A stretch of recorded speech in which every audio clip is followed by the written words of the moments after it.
Good morning, friends, and welcome to Trans India. Real people, real emotions. Automobile dealership is a tough business with changes happening at a very fast pace. You see new models and also variants from manufacturers, which increases the stock levels of the dealers and at the same time causes a lot of confusion amongst the buyers. Over the years, the customers have become smarter thanks to technology, and they not only expect immediate delivery of their vehicle but also quick after sales service. Considering the stress levels that a dealership business carries along with it, many youngsters were reluctant to join the family business. At the same time, there was no specific or formal training for the kids of the dealers who were willing to join the business. They had their MBAs or even higher degrees, but nothing specific that would teach them about the dealership business. The Federation of Automobile Dealers Association, or FADA as it is called, was thinking from a long time to start a training institute or some kind of courses for the dealers as well as their kids. FADA had been toying with this idea for a long time, but it could not see the light of day. However, last year, the outgoing president, Mr. Vinkesh Gulati, took a huge leap forward along with the president, Mr. Manish Singhania, and started the FADA Academy. The FADA Academy is structured in a way where the outgoing president would automatically become the chairman of the FADA Academy and handle the affairs of the academy for the next 2 years. In an exclusive interview with Trans India, the first chairman of the academy, Mr. Vinkesh Gulati, spoke about how the academy shaped up, a background on the academy, and what is planned for the future. Incidentally, Mr. Vinkesh Gulati has his roots in the road transport industry, which we will discuss during the course of the interview. So let's dive into the journey of Vinkesh and the FADA Academy. To start with, Vinkesh, can you take us through the history of FADA and how is the association structured? FADA started in 1964. So this was started with the basic parent four organizations. So there was organizations in Calcutta, Delhi, Chennai, and one more in Bangalore, I feel. So all four associations, they still remain as separate, but they all came together to form an apex body to represent All India Dealers Association. Because at that time there were a lot of associations which were every city happening and every state. They were very clustered association type. So they wanted to come up with one. And that is how it started in 1964. And slowly and steadily what happened, things became more central oriented than city oriented or state oriented. And as it happened, the central organization became the most powerful because as of today, the RTOs have no doubt have their local powers, but they are governed by CMVR. It's just central issues. So that is how this association came. And we as an association handle anything which has tire and motor on it. So starting from two-wheelers, three-wheelers to even commercial equipment or trucks or cars, everything. And overall, we have around 16,500 dealers in our association, which actually have around 27,000 dealerships in India. And the overall employment is around 5 million people are directly involved in our dealerships. So it's a huge association. We are working on the overall auto fraternity, but yes, specifically to the retail side more than the policy of manufacturing and the standard side. Vinkesh, with almost everything around us changing at an unanticipated pace, how much has the dealership business changed? Has it become more challenging in recent times? So dealership business has changed a lot. And I feel there was a time when a change happened 2-3 decades. Once in 2-3 decades. But today it is changing every 3-4 years with the kind of advancement things are happening. So practically, if you are talking of 1 decade, which clearly means you are talking of BS0. And the times when there wasn't any standard on pollution or anything, and the vehicles were being registered, the age-old method of RTOs being handled manually, the corruptions, the underhand, the customer knowledge or information at a very nascent stage, whatever dealership said was acceptable as the final word.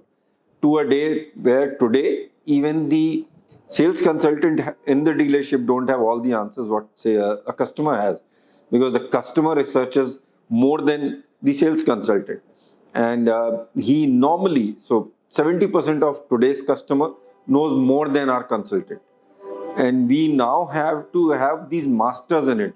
So we have an EV master.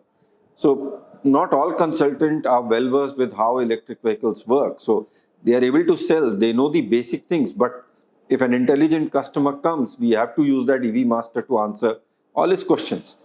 And the upgradation, what is happening today is so fast that not all person can be updated with the current features being changed or additional features being added in the vehicle. So the thing before was in an year or so we got a letter that this feature will be added. Today every 2 months we get a letter that this color is being discontinued, this feature being added, this feature being changed, this safety norms being added, the price is changing, the scheme is changing. It is so evolving that it's very difficult to keep yourself updated. So the biggest change is one is customers' knowledge and customers' expectation has really gone, I'll say berserk, because at some cases we find out that it has gone way over the even the requirement for a vehicle purchase deal. So that's happening. Plus, what thing has happened that the showrooms, if you see a decade back to today, become more not selling points but convenience point, but experience giving points. One major thing has happened. Most of the companies have shifted their CII norms towards black, which is showing the premiumness of the thing. So now any showroom can be compared. So I'm not saying all 100%, but at least most of the showrooms can be compared to any five-star hotel. And the kind of support services or customer care we take, no doubt it's still not as compared to hospitality industry, but it's equal to them. How we handle our customers, and we are open to any or all the inquiries they have, their needs, whatever we can support. That's the thing we have changed. And one big thing which has changed in a decade is we are also seeing corporatization in the dealership fraternity. So you already seen one big corporate dealer going through IPO, the other is in the process. There are another one or two more in the process which are going ahead. So that is what is happening. We are seeing growth of multi-dealership dealer principles also, where even competition vehicle dealerships are being taken in. So things have changed a lot, and the vulnerability of dealership is also more as compared to 10 years back. 10 years back, it was more if you have opened a showroom, you will 100% earn, the customers will come, the vehicles, there were less competition in the number of OEMs also, products also. Today, the numbers are very high if you see. So things have changed a lot, but luckily as an association, FADA has been helping the dealers regularly to update themselves, what are the latest changes and how they can keep themselves insulated from the uncertainties what we are seeing today. So that's how things are working. So while we may have seen a lot of professionalism as well as corporatization of the dealerships, the foundation of most dealerships still remains a family managed business. Is that how it is? So if I talk of a major share, most of the two-wheeler dealers are still family-owned dealers. Most of the passenger vehicle dealers are still. But there had been some changes. So like if you talk of Landmark, Popular, Indus, so these are also family-controlled dealerships, corporates. But yes, now they have funds being invested in them as PE or as JV or something like it. But yes, in India, dealership means a family-owned, family-run.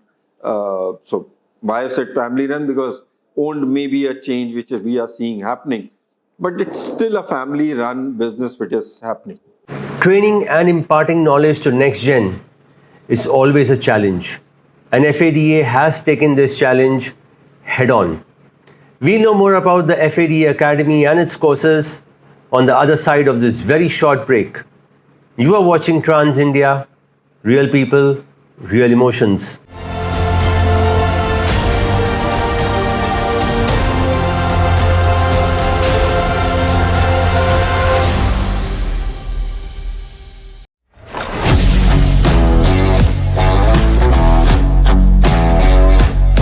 Do you want to take your transport business on autopilot mode where systems and processes do the work for you? Then learn Track at Transport Market immediately and connect with more than 1000 Transport Network of India. For more information call 9930995959. Thank you for giving your valuable time.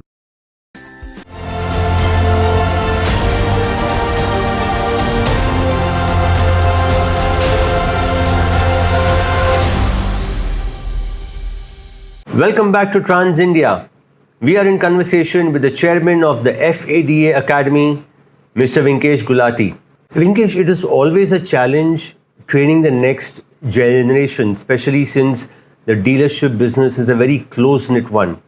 What is FADA doing to impart training or knowledge to these youngsters and bring them and get them attracted to the dealership business? So FADA has just started Academy, and I am the founder chairman of this FADA Academy. We started in September 2022, and the academy was being planned for the past 5-7 years in FADA, but couldn't see the light of the day. I'm happy that I'm the person involved in getting this to be implemented. So what has actually happened that there were around some top dealers which were involved in FADA used to move out with us, go to NADA, which is US Association, even Brazil or Australia, where we used to learn about how things are changing. But practically, the message going down was not as great what we wanted to. So the dealers being updated themselves and how Western countries are moving. And obviously, one day we also have to go to that way. So that is the basic when we thought of that this is a must for to give it back to our dealer fraternity. So as FADA Academy has started with the basic rule that one is that update all the dealerships, how things are changing, what would be the future of the dealership so that they can plan their future. Second, the major, there are another two, but second, the major issue was what we were seeing for the past 5-10 years is with the kids of the dealer principal going out to study, their interest in coming back to join the business was slowly reducing. It was declining at a very high stake. Whereas what was actually happening is that, dealership is a very complex business. And normally at dinner table, it's rare that we talk about positives of dealership business. It was always the stress being discussed. Today, the customer said so. Or today, the OEM's manager called up and said, you will have to pick up so many vehicles, even if you don't have money. I don't know from where to get. So it was the stress which used to come out at the dinner table. And obviously, the kids what were growing up, they were being trained with the stress of the business, not the benefits of the business. So they were never told that the vehicles they drive on, foreign tours they go on, the life they enjoy because it was coming from the dealership. They were more getting the information that the stress they get, father gets in the business is too much. So that is what was moving them out of the interest of the dealership. So this was the input of dealer principals who were coming to FADA. And that was a major trigger to us that we need to do something for that. And the third point was what we saw that a normal person, a normal candidate or a student never joined any course to become a sales consultant in a dealership or join a dealers as a trainee, service advisor or a technician or a workshop manager. This was always the second or the third option. If I'm not able to get this job, I'll go to a dealership. So that is the third role what as academy we had to think on. So these were the 3 points where we were thinking how to do that, and Academy is now serving the purpose. We have already launched. So we launched one course which was on the leadership course, where we had around 18 young dealer principals kids who went through a mini MBA type of a thing, where we took them through the course on how to become a good leader, how to handle manpower issues, how to handle customers, and even how to handle OEM's anger issue. So that was a course which went in for 4 months, and we have completed it. The current course which is going is management by dashboard. So what we found out that as a dealer, you get lot of messages from OEMs, lot of dashboards, lot of I'll say ranking from OEMs about how your accessories are, how your sales are as compared to the dealers, but normally not what you should improve with those data what you have. So they were giving dashboards which were OEM positive and not dealer positive. So that is why we came up with this course of management by dashboard, where we have tied up with Microsoft, where Microsoft is training them how to make dashboard via BI, Excel. We've even tied up with the two companies, Azure and Orbitsys, which are helping them design a dashboard. That course is still on, will end by this month end. And the third course we have launched, which was a great thing for me also, was a tie-up with Narsi Monji Institute in Bombay, where that's again a mini MBA, but it's a specific course for Gen X, where the average age of the 23 kids who have enrolled for it is around 25. So they are around 25% people are who haven't yet joined the business. They're thinking of, and 50% are who have joined the business just a year or two back. So we are trying to train them now to understand the nuances future, so that they can work with that side. And all these are basically so that, see, as of today, a kid wants that I could make a difference. I've learned a lot. I have my ideas on my own. I should be able to enable those ideas to get something out of it, which is not the current working process of all the OEMs. If you see, they set an SOP. How you greet the customer, what papers you sign, how you give the deal, how you satisfy the customer, how you even give the delivery of a vehicle. Everything has a SOP where a dealer doesn't need to do anything. And if a dealer wants to go out of the purview and do something, if it is good, it's okay. If it goes wrong, he is not being taken into the good thinking. So that is how we are training the latest, or you can say Gen X, how to not go into that working, and give a trial with good ideas what they have, and work out of the box to at least change the thing. Additionally, what through Academy we are trying to push is that there is a brand image of the OEM, no doubt. There is a brand image of the product, but the dealer brand image is the most important thing, which is, as of today, is slowly being diminished by all the manufacturers put together. I feel there's some cartel to that. If you see latestly, you will see Honda Ring Road. You don't know who is the dealer name. There is no name into it. So these are not the right way. The dealer principal have put in a lot of money, at least crores in your setup. He's employed so many people. He has a brand on his own. And there are a lot of customers who come to that dealership because it is owned by X. And now you have removed the name of that X from the board also. The CIA doesn't have it. That's not the right process. That is, we are trying to update our members also, and the Gen X also, that you have to find your image and improve your image. There are a lot of ways where what we are training them. The coming courses will talk on the digitization also. So how you can build your brand image through social marketing, social media marketing, or GMB location and all that. So that was how we want to go ahead in that, where a dealership can be a power brand on their own also. What other courses have you planned in the future? So overall, we have a very big plan to come in, but we are trying to do small steps to first learn ourselves, because for us also it's a new thing. No doubt with the benefit of me being an academician in my family running colleges that is helping me out too. But the plan is that we'll be going to launch some 12, 13 courses where it will be as short as 2 hours to as big as 4, 5 months, 6 months. And in 2 years' time, what we plan to is that there should be a lot of courses where you will get credits. You do a 1 hour course, 2 hour course, a day's course, you will get a credit to that. In a year, you complete similar type of 10, 12 courses and you get a certificate for a bigger course. So that's how we want to take this further. But obviously, for that we have to get our systems right, make an SOP, which we are in process of. So these courses have come from the dealers only, what they want. So as of today, this management by dashboard came from the DPs only, that they want something like that. Today, the latest we came up to know that advanced Excel is the most required thing for our dealers, I'll say second in line people.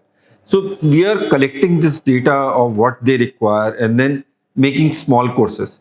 So we'll have some 3-4 annual courses, like I already told you. This Narsi Monji will be an annual course. A mini MBA leadership course will also be. Management by dashboard will also be. And so these courses and one more which we are planning about how to efficiently manage a green dealership, that we are working on it. So we are working on how a dealership can be green. Obviously, we cannot be 100% green, but how much can we lead to a green or a carbon neutral or what can all? We are planning to make that thing. Once we go through that, then we'll launch a course on. So we are thinking of these 3-4 courses which will be physical and as you say, hybrid, and that will be annual courses. There'll be other courses which will become only virtual, where anybody can do at home. Obviously, there'll be a schedule. It is not as per your wish. So an hour, 2 hour, a day, 2 days, 3 days course, which can be culminated to the end to get a bigger certificate on maybe digitization, social media, dealership management, or what else we can plan on. Vinkesh, wonderful initiatives, I must say, and a lot of effort also. How has the response been so far, and are you limiting the size of a batch currently? See, very frankly, as this has just started, we are not very aggressive in making it big. The first course, we had only 17 kids, 17 candidates, I shouldn't say kids. The dashboard, we have only 14. Narsimonji, it is 23. And we normally are wanting to limit it to 20 or 25 because one, it is a good size for a batch. Second, it's a learning for us also. So we are now planning to relaunch that management course. So I'm just collecting what went wrong and what went right. So I'm in touch with those kids to understand that if they go again with this course, which faculty they'll want to sit again in a class, or which classes wasn't good for them and it didn't help them in there. Because this is not a degree course or a college course. We can choose what to teach, what they want to learn. So that is how this is going. So maybe this first year, or you can say every first edition of that course is a learning for us how to take it further. So that's how we are going through. So we are trying to limit from 15 to 25, not more. We will have many, you can say, repeat of courses, but not a bigger size of the batch. Because, see, this academy is not actually an educational institution. It's basically two major roles it has. One is, it's a peer-to-peer learning, where when you come for a course, there is people from South also. There are people from Assam, North, as Kashmir, as up to that. And you learn from them that how they are handling their issues. And when you are not from the same location or the same dealer, you are able to open up better. You are able to even tell your best practices to your co-candidates. So that's the best learning you get. Second, our 90% or you can say around up 75% plus courses are being conducted by dealer owners only. We normally don't hire external faculties, which are academicians. No doubt we have our academy consultant as Mr. Shailesh Shah and Mr. Raman Sharma. Raman Sharma is ex-Honda and Shailesh Shah is ex-Satyam, and he's worked in a lot of consultant company. They take classes, but we normally don't go out of the way to find out faculty to come in and do some, unless and until it is specific. So like psychometric test, which is a different topic altogether. But if it is anything to do with management, you will find a dealer principal taking the class for them. So that's how it is. One big advantage is they talk about their experience, which can easily be related to the people sitting on the other side because they also are going through that. Second big advantage is involvement of senior people in the academy. They feel that they have given something back to the community. But it may be a 2-hour class or a 6-hour session or a Q&A, but they also feel that whatever they have achieved in their life of learnings and which has been seen the downs and the ups both, they are happy to impart that. And I'll give you one example. So we had a Bangalore 5-day stint where the internship happened in this leadership course. And frankly, a passenger car dealer came to me. Was the best thing I could learn was from a commercial vehicle dealer. The kind of customer or a fleet owner relationship he maintains, we at passenger vehicle can't even think of. So that's how we make them understand that maybe they are living in a small cocoon where they have to come out and understand. A two-wheeler dealer will never think of going to a car dealer to understand how to improve his business. But that's what Academy is giving them. So in all these courses, we make them even do intern at a dealership. So not those practical intern that they go and work, but it's a day's visit. They go and see how things are. And if they want to learn their best practices, spend some time at any location, we manage them. So we have found out some good dealership across India where the processes are good, the returns are good, the customer retention is good. We take our candidates there to learn from them. So that's how. So we are also building up. You said today that, do you know what 12 courses are there? Do you know which faculty is being there? I don't know. Because every day we are evolving ourselves also. So which dealer principal can be good in this subject? So being on this side of FADA, you have that experience. You have a leadership team who can tell that if you want to teach on maybe customer relationship, he would be a good dealer. Ask him to give a class. You want to automation, he would be a good dealer. That's what we benefit. And we are able to give it to our candidates for that. Being an automobile dealer is definitely not easy. On one hand, you have pressure from the customers to provide quick delivery and fast service of the vehicles, and at the same time, there is a pressure from the manufacturers to report good numbers and a good growth. So what is the pressure like, and how can dealers handle this pressure better? We'll talk to Vinkesh about this and more after this very short break. You are watching Trans India, real people, real emotions.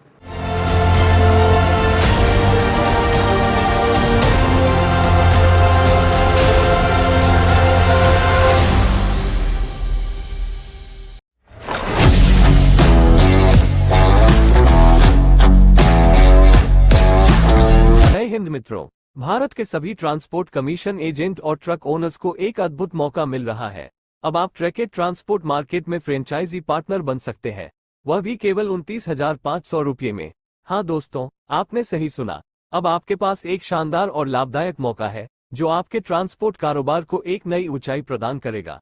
इतना ही नहीं, ट्रैकेट transport market से आपको excellency और brand value का लाभ भी मिलेगा जो आपके ट्रांसपोर्ट आयाम को मजबूत करेगा। इसे सेवा को लाभदायक बनाने के लिए अभी अपना रजिस्ट्रेशन करें। अधिक जानकारी के लिए कॉल करें 9930995959। आपका कीमती समय देने के लिए धन्यवाद।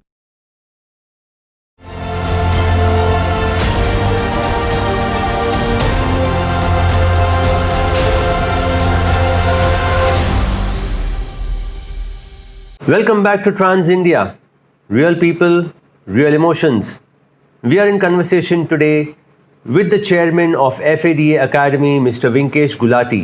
Vinkesh, a while ago we spoke about change. How much has the pressure from OEMs changed to report numbers? Especially, there's a lot of focus on market share these days. So is there and additional pressure on the dealers? See, if I talk about overall, things have eased off due to COVID. Even a lot of OEMs have understood that they cannot be Hitlers all the time. So COVID helped us a lot. But I feel slowly and steadily those good days are going away. So the market is on the verge of getting difficult coming in. So the production capacity has increased to around 25-30% of what it was pre-COVID. The booking, the waiting period slowly is going off.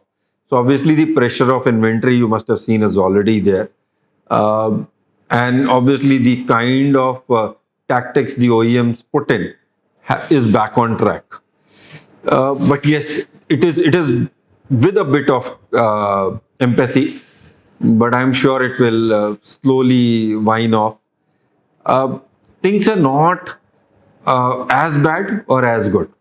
It depends with how dealership has kept his relationship, how good the dealer is in imparting business, in being genuine to the OEM. But overall, see, this is kind of stress which works on positive also at some times. If such kind of stress is there 365 days, obviously that's a problem. The dealership will not be able to budge in.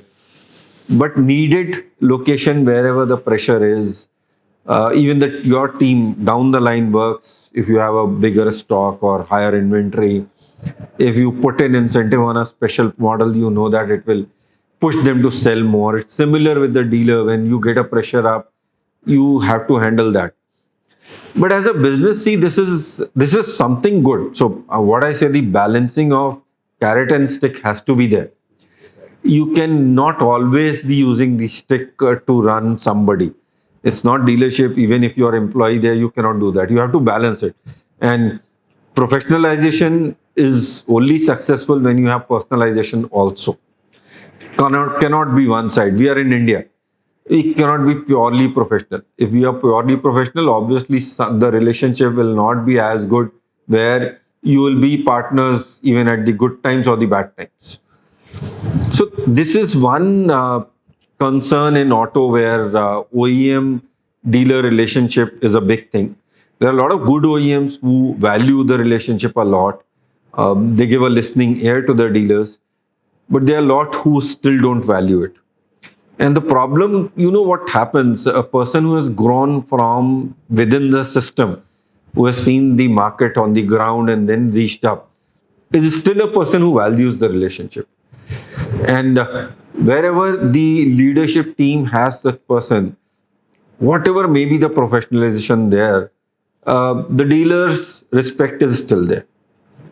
But in other places where you see people jumping and coming in the bandwagon at the leadership phase, where the relationship doesn't value, or they haven't seen the bad days of that OEM in the market, the problem is there. Second, what is happening is the kind of influx coming at the entry level at the OEMs. So those are all what? Youngsters, MBA done. They have come up with a thing that with a 2 years experience, they know more than a 25 experience of the dealer principle. And they basically, as they enter, they think that they should be respected without even thinking that the dealership principal has put in more time, more money, more everything instead of them. So that is how things are happening. But that's a concern, and it depends on dealer how to handle, or the OEM leader how to handle. But there is a very gray area in the system. Whenever the going gets tough, the relationship is on the edge. Whenever the going is good or even easy, I'm not saying very good, but even easy, things improve. Vinkesh, how open are the OEMs in discussing issues and problems with FADA specifically, or the dealers? FADA, which has changed for the past 5-7 years, since John took over, then Ashish and me, and now Manish, it has actually changed its credibility. So I don't find any OEMs who doesn't open the doors on FADA's email or FADA's call. But how much they react to that, that's still a concern. So there are a lot of OEMs which have changed their way, because FADA has become a strong force which is able to change how auto retail is working. Where even the OEMs couldn't do something, we were able to deliver a lot. Biggest example is BS4 or BS6. Biggest example is implementing CMVR rules, which is online, which we are still pushing. So at a lot of the places, FAD has done wonders to get this achieved. So the value, the credibility is too much, but acceptability to that and budging to our points, there are some good OEMs which do it, there are some which don't. So like we have just launched the MDA, the model delay agreement, which we did in my term when we it is. Now Manish is taking over, where we are meeting a lot of OEMs individually, where we go with a comparison with this is the model delay agreement, this is yours, and this is a sheet what shows the differences between both. And we are requesting that don't, if you're not okay with all the changes, but at least change whatever is win-win for both of us. Whereas we have got at least 80% of OEMs have been very, very good on that, and they have agreed to it. I can mention OEMs like Honda, Cars, MG, Mahindra. Some of them have given a commitment, some of them have already changed their dealer agreement, some of them have even committed that whenever the next agreement comes for a change, they will do it. And most of them have sent their this model dealer agreement to their legal cell and the dealer development cell to study. So things are better. Our dialogue with OEMs have increased, and it is going on the positive side. But still, you should understand that OEMs are OEM. They make the vehicle. They put in crores of money in their R&D to make a product which we sell. They'll always have an upper hand. But there are a lot of OEMs who have also understood with that upper hand, they need dealers also to be active, to be successful, to be in the market. And that is why they give the importance to FAD, which is very clear. So talk of any big OEM, their market share will not be similar all India. You will find city change of market share, state change of market share. Dealer OEM which may have, I'm just giving an approximate, maybe a 40% market share in India. In one state, he would have only 20%. The other would be 50.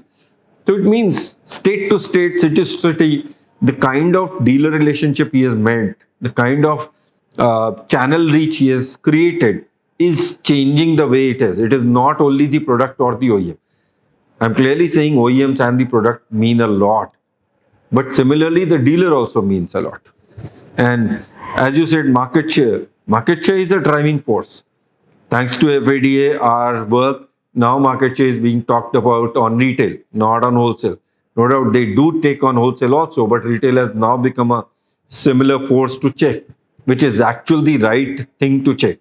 So overall, things are changing. But this is one thing which will change with the environment in the system every now and then. But we are hoping that things will always improve than what it was before. Vinkesh, with volumes increasing and geographies growing, is dealership a very expensive business now? You know, a lot of investment going into land, into equipment, into manpower. How expensive is the dealership business? It's right. See, infra cost has increased, manpower cost has increased. Yeah, lucky interest cost has not increased to the tune of overall. It has increased, but not to the tune. The overheads has increased, but parallelly the numbers of vehicles sold has also increased. What has not increased is the companies thinking of per outlet sale. So, like one car company was always thinking even 5 years back that a dealer can handle only 100, 150 vehicles. It has a similar thinking today. But lucky enough is that the average ticket size has actually increased by 30-40%. So if the price is increased, we are getting more margin. Even if the infra cost and all things have increased with inflation, the prices has increased. So we are able to manage it.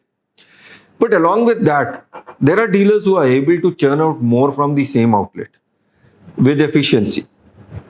There are dealers who are not, I can say, based on everything external. So, like, frankly, one is infra, second is funds. These are the two things which are most important for a dealer principal to manage. If any one of them it is own, and he's not based on both outside, so he's not paying rent and or he is not paying interest cost, it's still a very good business to be in. But if a dealer who is in a location where the rental are high, so like metros, mini metros, even capital town, and he doesn't have his own equity also, I'll not say my point of equity is not 25%. I'm saying if he doesn't have an equity of 50% plus, it will always be a burden. Whenever the going is good, he'll be able to earn a lot. But once the going gets tough, paying rent and interest both would be very difficult for his survival. So, if you are a dealer as of today, you should expand. It's still a growing business, and future is for us. But one of the two, land or capital, should be your own to expand, where you insulate yourself with the uncertainties. So there are OEMs which we have seen they have exited. There are products which has tanked down. There are OEMs which have seen ups and downs. They were good market share before, gone down, and then come up back again. So in those terms, if you are insulated, it's good. You are there to still ride the upswing when it comes. But if you have not insulated yourself, at times you have seen dealers also being wiped off during that. As we mentioned earlier, Vinkesh has its roots in the transport industry.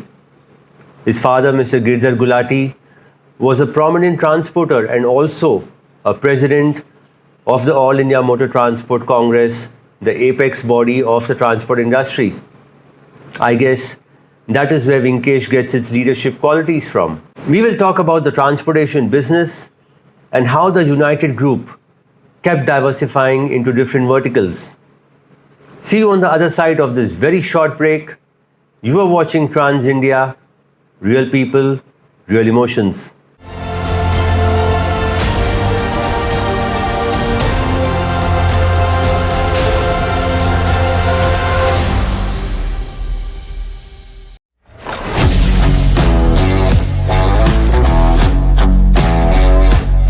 ट्रैकेट क्या है? ट्रैकेट एक अनुकूलन और online booking portal है जो भारत के पूरे transport sector को आपस में जोड़ता है। ये बिजनेस को आसान और सुरक्षित बनाने के लिए विभिन्न सेवाओं की पेशकश करता है। ट्रैकेट बड़े और छोटे ट्रांसपोर्टर्स के बीच कोई मध्यस्थता नहीं करता है और उन्हें आपस में सीधे जोड़ता है। अधिक जानकारी के लिए कॉल करें 9930995959।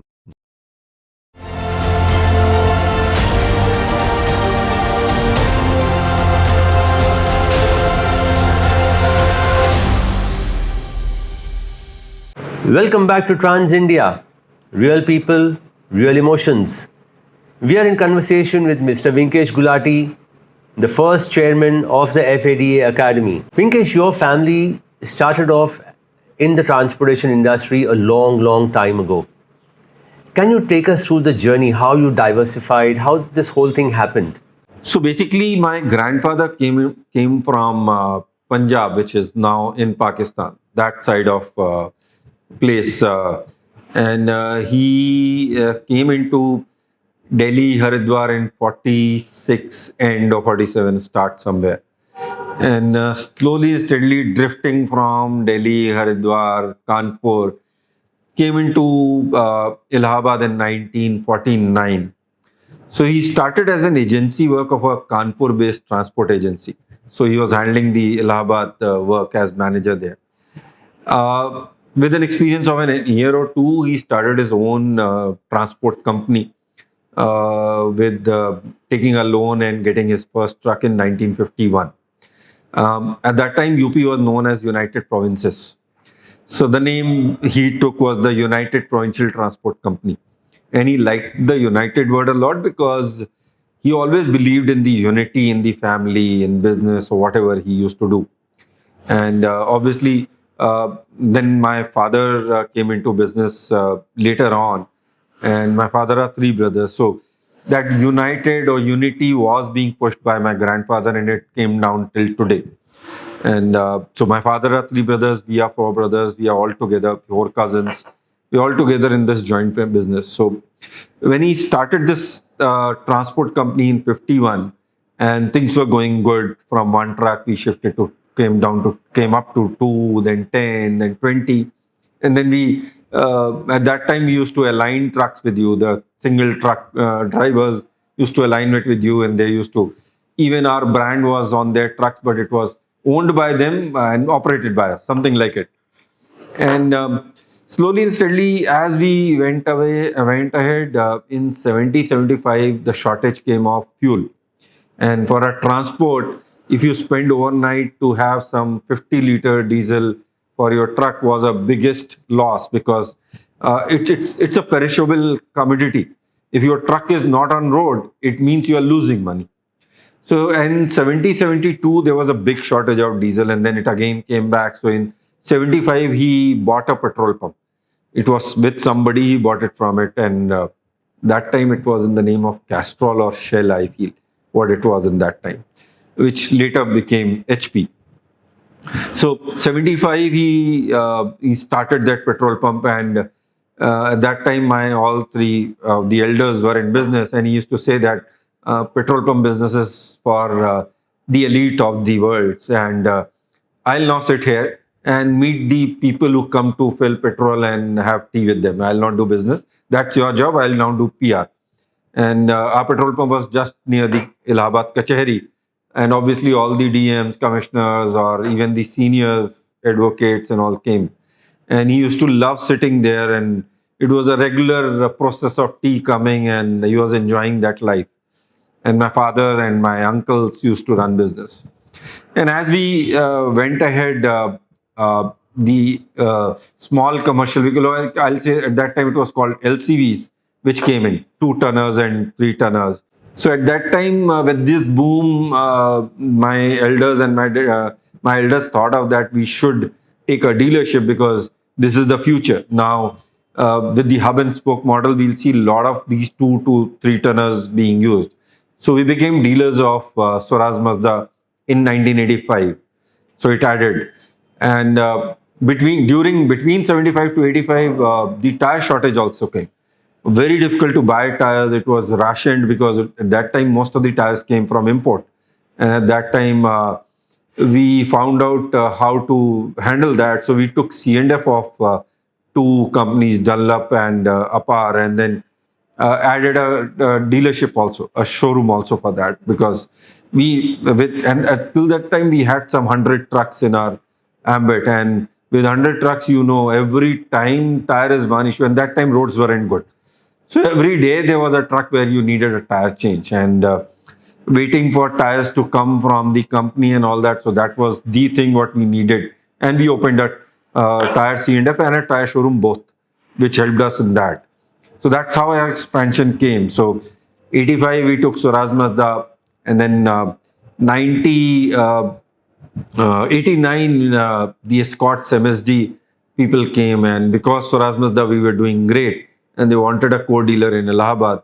So we took that. That's how. So Swaraj Mazda was for transport, but once we took that Escorts MSD, we became an actual dealer, because then our automobile foray started. In 1990, this Mahindra came in, so we shipped it from Swaraj Mazda to Mahindra. And in 89, when I joined business, we were talking about how to digitize or automate our transport work. The overall system was that we had a huge red color diary where my youngest uncle used to write all the truck numbers, and in the evening till night 12 or 1 he used to write what is the location of that truck on that day to keep the record. And we thought of at least let us computerize this, because it was making our personal life not easy.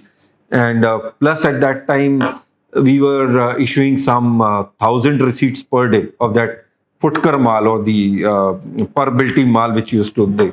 And daily night there were day books, or where we took put in register receipt number, party name and all those. So that was the initial phase how we wanted to computerize thing. And I went to Mr. P.K. Singh, who is director, who was director IERT at that time in Allahabad. And while discussion, an idea came, why not open a computer center where we can teach also, and our students will only, or their students will help make the program for the transport company. Basically, in 2-3 years, that program didn't come up, but the computer center came up. So the purpose with which this all started, but the basic thing, diversification came because of the transport company. And we started this computer courses where we were giving certificate in computer courses with aligning with IERT. And along with that, we started our own course, which was a diploma in management with computers. So there were a lot of different diplomas, management, accountancy, marketing, which we launched. And later in days to come, we we opened 9 centers all across UP. So starting from Lucknow, Kanpur, Varanasi, Gorakhpur, Agra, Bareilly, and all that. And it all run really successful till 98. When 98, we started our MBA course. That was a recognized degree course. And then we had to shut down all those courses because AICT came up with a policy that the same company or the same family can't run a recognized course and a non-recognized course. So we were forced to close all those 7 centers, and we knew that non-recognized courses are slowly going out of the system and process. So we came into MBA in 98, 99 we started BTech, and then slowly our education became big. So we today have centers in Allahabad and Greater Noida, and we impart degrees of BTech all streams, MBA, BBA, BCA, Pharma. We have a university in Allahabad named United University. We even have a 700-bed hospital in Allahabad with a medical college, which we started just 3 years back. So then we slowly made our education the main foray of business, and we currently have around 11,000 students in our education wing. And in this 20 odd years, we expanded our automobile business. So Mahindra started with Allahabad. We took Kaushambi and Pratapgarh, which is near Allahabad, then Faridabad, then Delhi. We have 5 dealerships of Mahindra here. In 2006, we shifted from Escorts MSD to Bajaj two-wheelers. And now we are Bajaj two-wheelers for Allahabad and Kaushambi. So that's how automobile went in. So in between, when we are wanting to come into hospital and automobile to learn a bit, we started in 2016 our venture into diagnostic centers. So we have some 3 centers in Allahabad, which we run as a separate unit, and the medical hospital has another diagnostic unit. So that's how expansion came. What's unlucky in this full process that the basic Janani, or you can say the transport company, has been lost somewhere in between. We are still retaining the name. We are doing some consultancy business in that because that we still have emotional links with that company. We still maintain 2 trucks which normally don't operate, but it is there standing at our main locations to remind us that these were where we have become so big. And frankly, we are thankful to our grandfather, late grandfather, who put this United thing in out, and we are still using the same name United in all our businesses. So colleges are United College, United University, our automobile is United Automobile. And that's the unity what we have in our family. It's still a joint family business. And still my father is the eldest, and whatever he says, we have to agree to it, even if we want or not.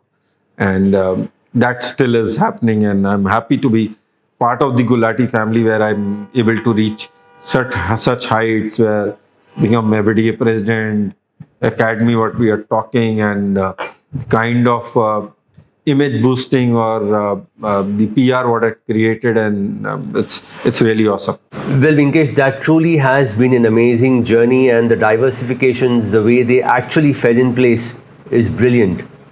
But what are the future plans from here on? See, very frankly, it's a very complex business today. It will be a complex business in future also. So for EVs also come in design. I'll go to everything. I'll first come to the current situation. So as per today, we are governed under some 27 acts a dealer has to follow, starting from labor, pollution, environment, fire, a lot of acts which we have to cover.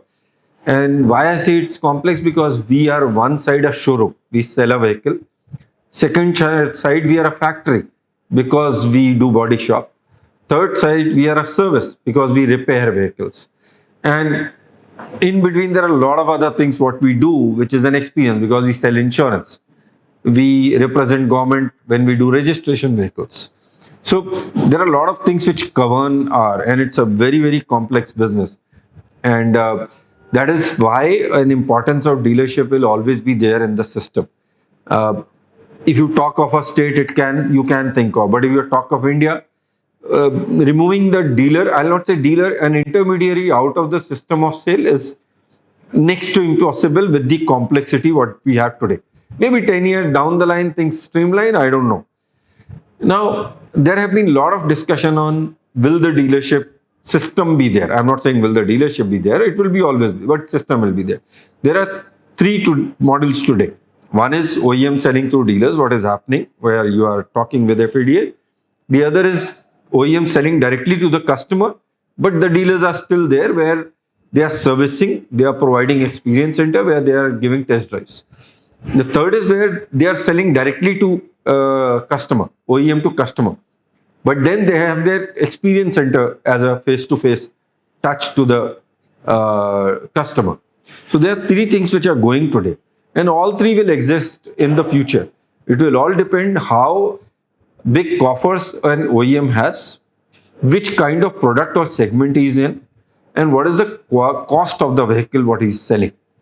So when you talk of a mass company where you want to sell 50,000 per month, going from OEM to customer direct is becoming very, very tough, because you have to abide by 33 state laws, state or UT laws, which are different everywhere. It's not still same. FADA is trying to push it, but still it is not. And every state has their own different way of working. As of today, we collect what TCS for the government. At places, we even collect green cess for the government. We collect the registration at all locations for the government. And at times, we are even the mediator who is passing the subsidy from the government when you talk of electric vehicle. So these are the 4 compliances we do, which are must, and we are collecting for the government. And then there are other compliances which we have to do. So like we cannot sell a vehicle without HSRP, where we are not earning anything, but that's a government compliance. We shouldn't sell a vehicle without FASTag, because government says that, but we are not earning all of that. But that's a compliance, because I am a dealer, I have to do all that. So because of these complexity, it is difficult to do direct retail in India, but it's not impossible. You need a big infrastructure, big support system, and a proper SOP to do it. So overall, and now coming to electric vehicle. As of today, EVs is the buzzword. But fact is, if you really see the percentage of EV, is not yet reached to a level where we can say that it's making a difference. Except for one category, which is a 3-wheeler, where already 55-60% is an electric vehicle. But why it is? Because there are a lot of staggered OEMs, lot of small OEMs, small dealers who are selling a substandard product in the market because of the government's regulation, which are very lenient towards that. The day it becomes tight, which is we say as e-rickshaw, you will find again that also being regularized and coming in system. So that is the only segment where we see electrification in a huge. Second, what we are seeing can be buses where the government is involved. That can shift too. But market EV buses, it's still not a near future, because after fuel, it is the CNG what is taking up there. The major sector which should go and is not able to go today is the 2-wheelers, where the entry price is very high. The OEMs are not doing justice towards that product in the market. I am confident within a year or two, this thing will change and you'll see a major shift of 2-wheelers converting to EVs, but not 100%. So with the kind of India is, with the kind of demographic we are sitting in, I'm not sure we can talk of any category being 100% to electrification, unless and until it's so economical that customer wants it. You cannot force upon anything in India unless and until it is commercial. So you need a permit, whatever government says, you have to do it. Permit means if it is economical sense, they'll surely do it, or else they'll not buy it. So you may be 100% three-wheeler, 100% truck, but the sale will go down if if it doesn't make economical sense. And we have seen that, which is happening in the system also. So electrification or the EV is the future, and it is a big buzzword. But will it be a 100% thing? That's a very tough call. What I look, if you go to 2030 or maybe 2050, you will find going to a dealership for a car where you'll be able to sell you starting from maybe a petrol, diesel, biofuel, CNG, EV, hydro, LPG, whatever you want, I have it. It is the customer's decision to take what. And then the customer will define what they want. So if out of those 4, 5, 6 alternative fuel a dealer has, customer slowly and steadily shifts to only 2. The OEMs will obviously make it to 2. So to sum it up, the future would be challenging but a lucrative one as well. See, India as of now is on a growth pattern. And the concept what our Prime Minister Modi ji has gotten is not based on the consumption theory. He has gone towards the manufacturing theory. And that indirectly is a very, very big boost.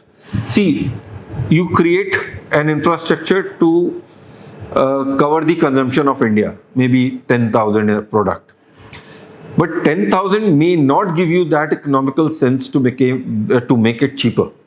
But if you are making in India and you are able to make 50,000 where you are able to export, so for the 10,000 also you can make it cheaper because economies of scale will put in. So the great idea behind that PLI and Make in India is not only consumption of India. It's basically making the industry or the manufacturing world best. And what benefit today Toyotas or Hondas have? They make a product for all world. They don't make a product for India where they are selling only 3,000 vehicles. So they are making a product which is selling all world, maybe 50,000 per month. And out of that, 3,000 is coming to India. So 3,000 also getting the benefit of economies of scale and advancement in that. That is where we lack. The Tatas and Mahindras are making only for India. So that is where they are lacking because they are not able to increase more. Now how the government is supporting the PLI or pushing people to make in India, that is helping it out. Like you see what has happened with Apple. Apple, because of Apple being made in India, the iPhones, the system or you can say the full process of even component suppliers to Apple have come down to India, which will not only benefit Apple, it will benefit even Indian home brands of these maybe laptops, maybe equipments, because they'll not only supply to Apple, they'll supply to everybody in India, which means they are creating a better environment or better product for everybody in India. So that is what future entails. And I am 100% sure, see, two-wheeler already India is the #1 market. So there the concept of growing would not be that great. But if you talk of cars, our car per 1,000 is one of the lowest. And the roads which are being made is one of the road capacity percentage is increased is one of the highest. This will someday trigger the increase in car sales, what we are seeing. So last year you saw we have had a double-digit growth. Confident this year also double-digit growth will be seen. And how things are going ahead, we were talking of some 30 lakh vehicle cars 2 years back.